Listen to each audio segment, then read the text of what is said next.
বাংলাদেশে উৎপাদিত সবজি দেশের বাজারে পৌঁছানোর আগেই পৌঁছে যাচ্ছে বিদেশে। বিষয়টি শুনতে অবাক লাগলেও এটাই সত্যি। বাংলাদেশে কেনার আগে এটা প্রবাসীরা কিনে নাকি এগুলো আগে থেকে অর্ডার দেয়, তো আমরা এগুলো পরে প্রসেস করে পাঠাই আর কি। প্রতিদিন কৃষকের ক্ষেত থেকে উঠছে টাটকা মৌসুমি শাকসবজি, কিন্তু কারণ বাজার কিংবা ঢাকার অন্য বড় বাজারে পৌঁছানোর আগেই সেই সবজির একটি অংশ চলে যাচ্ছে হাজার হাজার কিলোমিটার দূরে ইউরোপ, আমেরিকা সহ মধ্যপ্রাচ্যের বিভিন্ন দেশে। পণ্যগুলো তো বিদেশে যায়, ইউরোপে যাচ্ছে, মালয়েশিয়া যাচ্ছে, সিঙ্গাপুর যাচ্ছে, কাতারে দোহা যাচ্ছে, এবং লন্ডনে যাচ্ছে। দেশের মাটিতে উৎপাদিত লাউ, পটল, বেগুন, ঢেঁড়স, কাঁচামরিচ, আলু, আমসহ নানা ধরনের মৌসুমি শাকসবজি দেশের মানুষের প্লেটে ওঠার আগেই পৌঁছে যাচ্ছে প্রবাসী বাংলাদেশি সহ বিদেশি ক্রেতাদের হাতে। মালদ্বীপে ভাইয়ার আছে, ভাইয়ের কাছে পাঠাই, উনি বিক্রি করে, নিজে বিক্রি করে বা বিভিন্ন দোকানে বিক্রি করে। আমাদের বাজারে আসার আগে ও বিদেশের বাজারে চলে যায়, কারণ ভালো পণ্য হইলে। প্রতিদিন কয়েক হাজার টন শাকসবজি বাংলাদেশ থেকেই বিশ্বের বিভিন্ন দেশে রপ্তানি করা হচ্ছে। বিশেষ করে প্রবাসীদের কাছে দেশের মাটির স্বাদ পৌঁছে দিতেই প্রতিদিনই রপ্তানি হচ্ছে নানা ধরনের কৃষিপণ্য।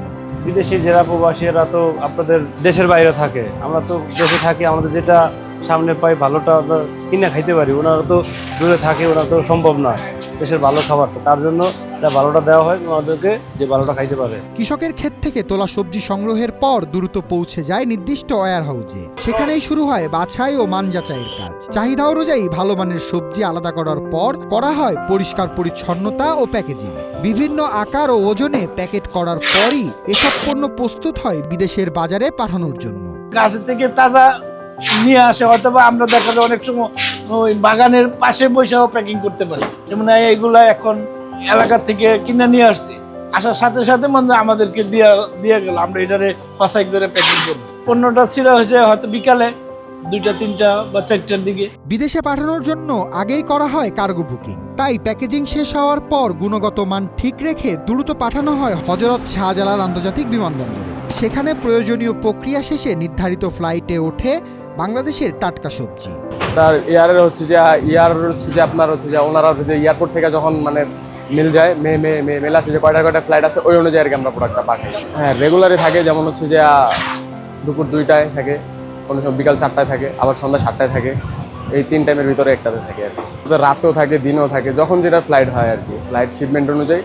তারপর হচ্ছে যে আমরা ওইটা প্রসেস করি আর কি, যখন ফ্লাইট ডেট পাই আমরা তখন এটা আস্তে আস্তে প্রসেস করে তারপর হচ্ছে যে পাঠিয়ে দিই আর কি। দেশের বিভিন্ন অঞ্চল থেকে সংগ্রহ করা এসব সবজি এতটাই সতেজ রাখার চেষ্টা করা হয় যেন বিদেশের বাজারেও পাওয়া যায় বাংলাদেশের ক্ষেতের সেই টাটকা স্বাদ। প্রবাসী বাংলাদেশিদের পাশাপাশি বিদেশি ক্রেতাদের কাছেও বাড়ছে বাংলাদেশের কৃষি পণ্যের চাহিদা। প্রিমিয়াম অবশ্যই ব্যাপার আছে, এটা বাইরের বাজারে না হলে তো মার্কেট যে চাহিদা থাকবে না, যদি প্রিমিয়ামনেসটা না থাকে আর কি। লন্ডনের কোয়ালিটি অন্যরকম থাকে, মিডল ইস্টের কোয়ালিটি একরকম থাকে।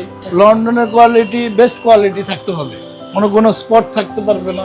মিডল ইস্টেতে একটু থাকলেও হয় আর কি, ওই কারণে বেস্ট কোয়ালিটি। এখানে যেমন একটা জিনিসের সামান্য স্পট আছে, মনে করেন এই যে একটা স্পট আছে, দেখা যায় দাগ আছে, এটা ওই ইউরোপে চলবে না। রাজধানীর কারণ বাজার, উত্তরা সহ বিভিন্ন এলাকায় রয়েছে এসব বেশ কয়েকটি ওয়্যার হাউস ও রপ্তানি কেন্দ্র।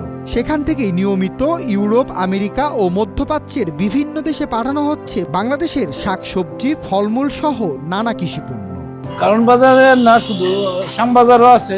শ্যামবাজার হলো বড় পাইকারি কাঁচামালের সবচেয়ে বড় আড়ত। আবার ওই ইয়াতে আছে, টঙ্গীতে আছে, ইস্তেমার মাঠের ওই পাশে। কিন্তু আমরা এই যে ইম্পোর্ট করি তাই না, কিন্তু এরকম আরো দেখা যাচ্ছে যে অনেক ইম্পোর্টার আছে। কৃষকের ক্ষেত থেকে ওয়্যার হাউস, এরপর বাছাই ও প্যাকেজিং, সর্বশেষ বিমানবন্দর। মাত্র কয়েক ঘন্টায় এই প্রক্রিয়া পেরিয়ে মেড ইন বাংলাদেশ লেখা এসব পণ্য পৌঁছে যাচ্ছে বিশ্বের বিভিন্ন দেশের মানুষের হাতে।